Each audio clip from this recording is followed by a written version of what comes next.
A finale for Your Ears Only. I'm David Alpern. I'm Catherine Herzog with this news quote. I wanted those people to read the damn thing. That was journalist and author Richard Ben Kramer on not including an index with his classic 1988 presidential campaign history, What It Takes, because he had seen so many politicians walk into bookstores just to look up what's written about them. He died of lung cancer last week at age 62. Now this.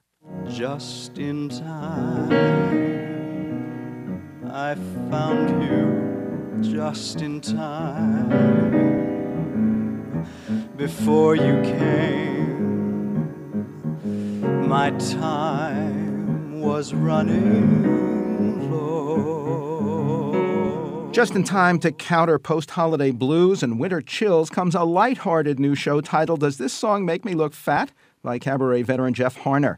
Highlighting the wit of Cole Porter, Tom Lehrer, Noel Coward, and Dorothy Fields, among many others, it may be just what the doctor ordered for the next 3 Mondays, January 14th, 21st, and 28th, and Friday, February 8th at the Laurie Beechman Theater at 407 West 42nd Street in Manhattan. Harnar has celebrated the Great American Songbook across the country and around the world, most notably several seasons at London music venues and on high seas cabaret cruises. And to talk about all of that for Your Ears Only, Jeff Harnar is on the line now. Welcome to our show.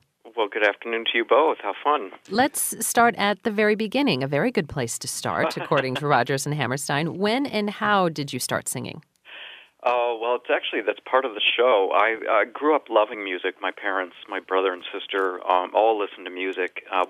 And by the time I was 9, I had auditioned for a production of The Music Man, and was doing TV jingles within a year.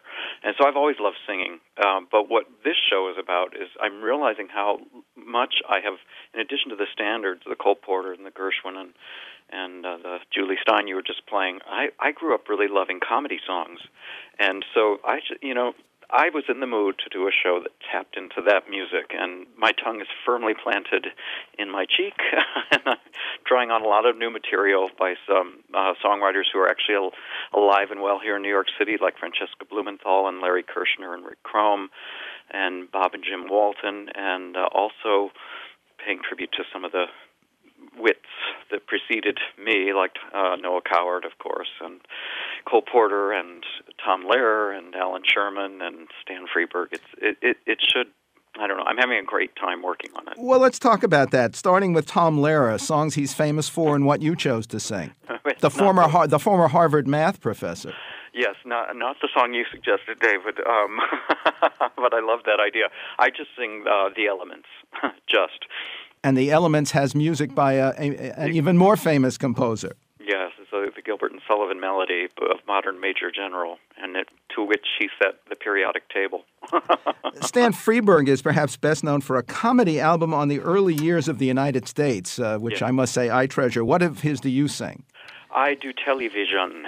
And what is that? I don't know that. It's like a little calypso ditty that he wrote in 1961, and it's all about the threat of how we're losing the generation to media. And it's very prescient. It's quite uncanny. But apparently that was an alarming problem then, and it's an alarming situation now. Smaller screens, bigger problem. What about Alan Sherman? What was he famous for? Well, the piece I'm doing is a little bit, he called it Shticks of One. And it's one of these things where he just kind of does a little riff on melodies that you recognize, and but with funny lyrics. And for instance, the old folk song Orally, every time you take vaccine, take it orally. As you know, the other way is more painfully. So it's little bits, like little gems like that. Cole Porter could be pretty light on most occasions. Which songs have you chosen?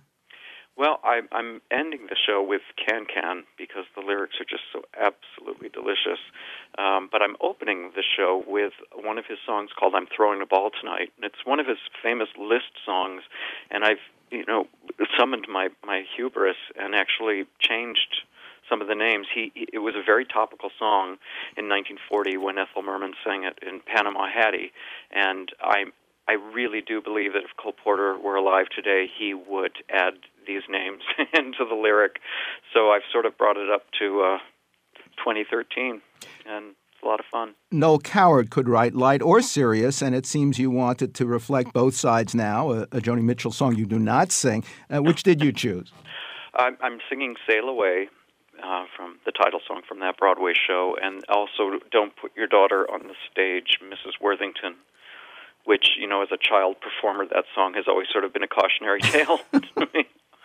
And one only need look at American Idol or Dance Moms to see that the situation hasn't changed much. Or Honey Boo Boo. Yeah, there you go. One hates even to say it. There's a special medley of 60s songs. Which and why? Well, that's just a nod to and in particular, the music that my sister used to lock herself in the bedroom and listen to for her 45s and weep and cry, this teenage angst. I inherited that little record player as a hand-me-down, and along with it, the record collection. I used to lock myself in my bedroom and just laugh at these silly songs. So I'm doing a little bit of The Lion Sleeps Tonight and the Four Seasons Big Girls Don't Cry, and Lightning Strikes, Lou Christie song, and a little bit of the Beatles, She Loves You. So it's very quick. It's just a nod to that I found a lot of humor in music all the way. Jeff Harner's new show is Does This Song Make Me Look Fat? January 14th, 21st, 28th, and February 8th at the Laurie Beechman Theater, 407 West 42nd Street in Manhattan. Chase my lonely life, that lovely